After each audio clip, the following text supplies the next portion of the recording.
तांती फिर से अति पिछड़ा वर्ग में आए, एससी से बाहर हुए। बिहार में तांती समाज फिर से अति पिछड़ा वर्ग में आ गया है। सुप्रीम कोर्ट ने पिछले दिनों इस जाति को अनुसूचित वर्ग से बाहर करने का आदेश दिया था। इसके बाद बिहार की नीतीश सरकार ने सोमवार को अधिसूचना जारी कर तांती समाज को फिर से अति पिछड़ा वर्ग यानी ईबीसी में शामिल कर दिया है। बिहार में 770 डेंटिस्ट की बहाली होगी, स्वास्थ्य मंत्री मंगल पांडे का ऐलान। बिहार के बेरोजगारों के लिए अच्छी खबर है। नीतीश सरकार राज्य में 770 दंत चिकित्सक यानी डेंटिस्ट की बहाली करने जा रही है। स्वास्थ्य मंत्री मंगल पांडे ने सोमवार को इसकी घोषणा की। उन्होंने कहा कि दंत चिकित्सक के पदों के सृजन की कार्यवाही प्रक्रियाधीन है। मंत्री ने स्वास्थ्य विभाग में लगभग 45,000 अन्य पदों पर भर्ती पर अपडेट दिया है। पीएम ने तो कहा था कि दरभंगा में एम्स बन चुका है, रोहिणी का तंज। बिहार के दरभंगा जिले में एम्स बनने का रास्ता साफ हो चुका है। नीतीश सरकार ने एम्स के लिए करीब 150.13 एकड़ जमीन केंद्र सरकार को सौंप दी है। रोहिणी आचार्य ने तंज कसते हुए कहा है कि जब साल 2023 में पीएम मोदी ने यह कहा था कि दरभंगा में एम्स का निर्माण हो चुका है, तो फिर वहां दूसरे एम्स की आवश्यकता क्यों पड़ी। रोहिणी आचार्य ने एक्स पर लिखा, दरभंगा में एक और एम्स। माननीय प्रधानमंत्री जी ने तो अगस्त 2023 में ही अपने एक भाषण में बताया था कि दरभंगा में एम्स का निर्माण हो चुका है और वहां मरीजों का इलाज की शुरुआत भी हो चुकी है। ऐसे में पूछता है बिहार की बकौल माननीय प्रधानमंत्री जी, जब दरभंगा में एक एम्स है ही तो फिर दूसरे के निर्माण के लिए जमीन सौंपे जाने की नौबत क्यों आनी पड़ी। तेजस्वी का साथ छोड़ एनडीए में वापसी करेंगे मुकेश सहनी। प्रोफाइल फोटो बदलने के बाद चर्चा तेज। बिहार में अगले साल होने वाले विधानसभा चुनाव से पहले विकासशील इंसान पार्टी प्रमुख एक बार फिर से पाला बदल सकते हैं। दरअसल सहनी ने अपने सोशल मीडिया अकाउंट पर प्रोफाइल फोटो बदल दिया है। इसके बाद से सियासी गलियारों में चर्चाओं का दौर शुरू हो गया है। कयास लगाए जा रहे हैं कि तेजस्वी यादव की राष्ट्रीय जनता दल का साथ छोड़कर वीआईपी प्रमुख एक बार फिर से एनडीए में वापसी कर सकते हैं। वक्फ बोर्ड की जमीन पर अवैध कब्जा करने वालों की खैर नहीं। देश में वक्फ बोर्ड कानून में संशोधन पर छिड़ी बहस के बीच बिहार की नीतीश सरकार ने अहम फैसला लिया है। अब वक्फ बोर्ड की जमीन पर अवैध कब्जा करने वालों की खैर नहीं है। राज्य के अल्पसंख्यक कल्याण विभाग के मंत्री जमा खान ने कहा कि बिहार में वक्फ संपत्तियों की अवैध खरीद बिक्री की जांच होगी। विभाग ने इस दिशा में कार्रवाई शुरू की है। सम्राट चौधरी ने बिहार के केला किसानों को मिलेगा मुआवजा। बिहार के उप मुख्यमंत्री सम्राट चौधरी ने राज्य के केला किसानों के फसल को हुए नुकसान का रिपोर्ट मांगा है। इसके लिए क्षति आकलन करने का निर्देश दिया गया है। बीते सोमवार को भागलपुर और खगड़िया के जिला अधिकारियों को तलब किया और केला उपजाने वाले किसानों की क्षतिपूर्ति का आश्वासन दिया है। एनडीए सरकार गिराने के लिए नीतीश पर डोरे डालने लगी कांग्रेस। औरंगाबाद से कांग्रेस के विधायक आनंद शंकर सिंह ने हाल ही में बड़ा बयान दिया है। उन्होंने कहा कि नीतीश कुमार अगर चाहे तो केंद्र की सरकार को गिरा सकते हैं। बता दें कि आनंद शंकर सिंह जो बक्सर के प्रभारी भी हैं, उन्होंने यह टिप्पणी सोमवार को बक्सर में एक प्रेस कॉन्फ्रेंस के दौरान की। उन्होंने बिहार को विशेष राज्य का दर्जा न मिलने की बात पर चिंता जताई है। उन्होंने कहा कि इस बार के बजट में जो पैकेज मिला है उसे कांग्रेस लॉलीपॉप मानती है। इस मुद्दे पर बिहार प्रदेश कांग्रेस राज्यव्यापी आंदोलन की योजना बना रही है। वक्फ बोर्ड की जमीन पर बहुउद्देश्य भवनों का शुरू करेगी निर्माण। अल्पसंख्यक कल्याण मंत्री जमा खान ने कहा कि सरकार ने राज्य के विभिन्न हिस्सों में लगभग 21 नए मदरसे निर्माण करने का भी निर्णय ले लिया है। साथ ही बिहार राज्य मदरसा सुदृढ़ीकरण योजना के तहत राज्य सरकार ने प्रदेश के विभिन्न हिस्सों में 21 नए मदरसे बनाने का फैसला लिया है। बिहार में आज भी नहीं भूला वो मंजर जो 13 अगस्त 1942 को सिवान में अंग्रेजों ने किया था तांडव। बिहार के सिवान में 13 अगस्त 1942 को अंग्रेजों ने सभी पर गोलियों की बौछार कर दी थी, जिसमें बिहार के 3 वीर सपूत शहीद हो गए थे। राष्ट्रीय युवा जन जागरण सेवा संस्थान के द्वारा लोगों ने अमर शहीदों को श्रद्धा सुमन अर्पित किया। आजादी की लड़ाई में 3 युवा झगड़ू सा, बच्चन प्रसाद और छटू गिरी शहीद हुए थे। विदेशों में हिंदुओं को प्रताड़ित किया जाता है, ये भारत के लोग क्या समझेंगे। बिहार सरकार में मंत्री नीरज कुमार सिंह बबलू ने बांग्लादेश में तख्ता पलट के बाद हिंदुओं को प्रताड़ित किए जाने पर चिंता जाहिर की है। उन्होंने कहा कि भारत के हिंदुओं को यह समझना होगा कि अन्य देशों में रहने वाले हिंदुओं को कितना प्रताड़ित किया जाता है।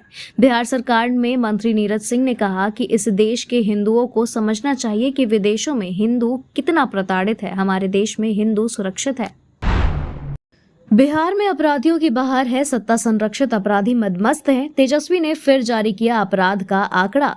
तेजस्वी यादव बिहार में बढ़ते अपराध को लेकर नीतीश सरकार पर लगातार हमले बोल रहे हैं। पिछले दिनों भी तेजस्वी ने सरकार को सोशल मीडिया के जरिए सरकार से सवाल पूछे थे। सोशल मीडिया एक्स पर तेजस्वी ने लिखा, बिहार में अपराधियों की बहार है, शासन प्रशासन रिश्वतखोरी, लूट और भ्रष्टाचार में मस्त और व्यस्त तथा सत्ता संरक्षित अपराधी लूट, दुष्कर्म, निर्दोष लोगों की हत्या करने में मदमस्त हैं।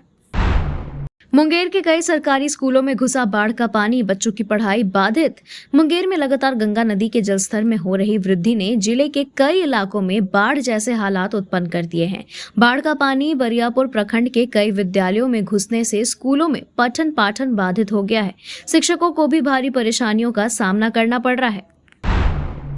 बिहार में अपराध से मची चीख पुकार, ऐसा है बिहार में भाजपा जदयू का चौपट राज।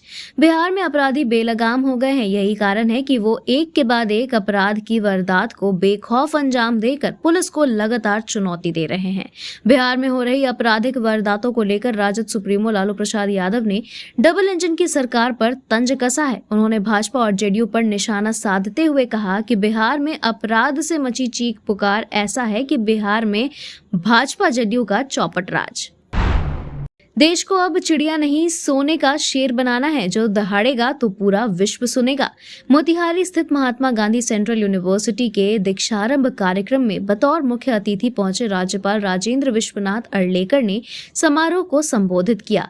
इस मौके पर पूर्व केंद्रीय मंत्री और स्थानीय सांसद राधा मोहन सिंह भी शामिल हुए। समारोह को संबोधित करते हुए कहा कि देश को अब सोने की चिड़िया नहीं बल्कि सोने का शेर बनाना है, जो दहाड़ेगा तो पूरा विश्व सुनेगा। कांग्रेस प्रदेश अध्यक्ष राजेश ठाकुर ने हेमंत सोरेन को अपना नेता बताते हुए कहा कि गठबंधन में कोई समस्या नहीं। आगामी विधानसभा चुनाव क्षेत्र को ध्यान में रखते हुए झारखंड की सभी राजनीतिक पार्टियां सक्रिय हो गई हैं। हम सभी दलों में बैठकों का दौर शुरू हो चुका है। बीते रविवार को कांग्रेस के कई नेता मुख्यमंत्री हेमंत सोरेन से मुलाकात किए हैं। वहीं राजेश ठाकुर ने कहा कि जहां तक हमारी बात है, हमने हेमंत सोरेन को नेता माना है। गठबंधन में इसको लेकर कई समस्या नहीं आने वाली है। हमारे लोग सारी चीजों पर विचार करके सरकार में बने हुए हैं, लेकिन भारतीय जनता पार्टी के पास इसका कोई जवाब नहीं है। झारखंड के अफसरों पर भड़के केंद्रीय मंत्री नितिन गडकरी, कहा तय समय पर पूरा हो प्रोजेक्ट।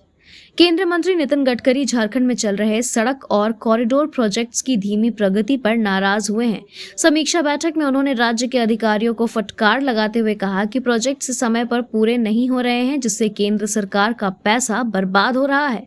गडकरी ने कंपनियों को चेतावनी दी कि काम समय पर पूरा ना होने पर उन्हें ब्लैकलिस्ट किया जाएगा। हेमंत सरकार ने झारखंड के युवाओं को दिया धोखा, सुदेश महतो। आज सुपार्टी के प्रमुख सुदेश महतो ने हेमंत सरकार पर झारखंड के युवाओं को धोखा देने का आरोप लगाया है।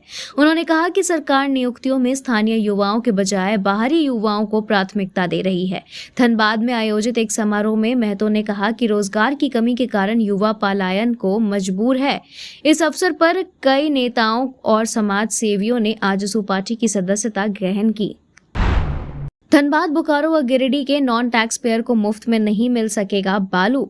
मुख्यमंत्री की घोषणा के बावजूद धनबाद, बोकारो और गिरिडीह के नॉन टैक्स पेयर को मुफ्त में बालू नहीं मिल सकेगा, क्योंकि इन जिलों में JSMDC द्वारा संचालित कोई घाट नहीं है। खनन विभाग के अनुसार मुफ्त बालू के लिए स्थानीय लोगों को 1-2 महीने इंतजार करना पड़ सकता है। इस बीच धनबाद के 9 बालू घाटों के लिए 20 अगस्त को बीड खुलेगा, जिससे सस्ती दर पर बालू उपलब्ध हो सके। सीएम मैया सम्मान योजना में लापरवाही पर कई BDO CO को शोकॉज।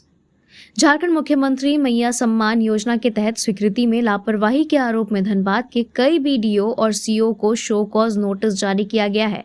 उपायुक्त माधवी मिश्रा ने संबंधित अधिकारियों को 24 घंटे में जवाब देने का निर्देश दिया है। इस योजना के तहत अब तक 1.69 लाख से अधिक ऑनलाइन आवेदन दर्ज किए गए हैं, जबकि ऑफलाइन आवेदनों की संख्या 2.5 लाख के करीब है।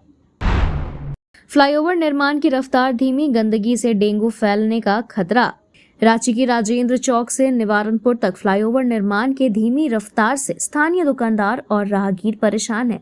निर्माण कार्य के कारण धूल और जाम की समस्या से व्यापार ठप हो गया है। जर्जर सड़कों से रोज हादसे हो रहे हैं, जबकि नगर निगम की अनदेखी के कारण कचरे का ढेर और मच्छरों का प्रकोप बढ़ गया है, जिससे डेंगू फैलने का खतरा है। Thank you so much for watching this video. Don't forget to like, comment, share, and subscribe.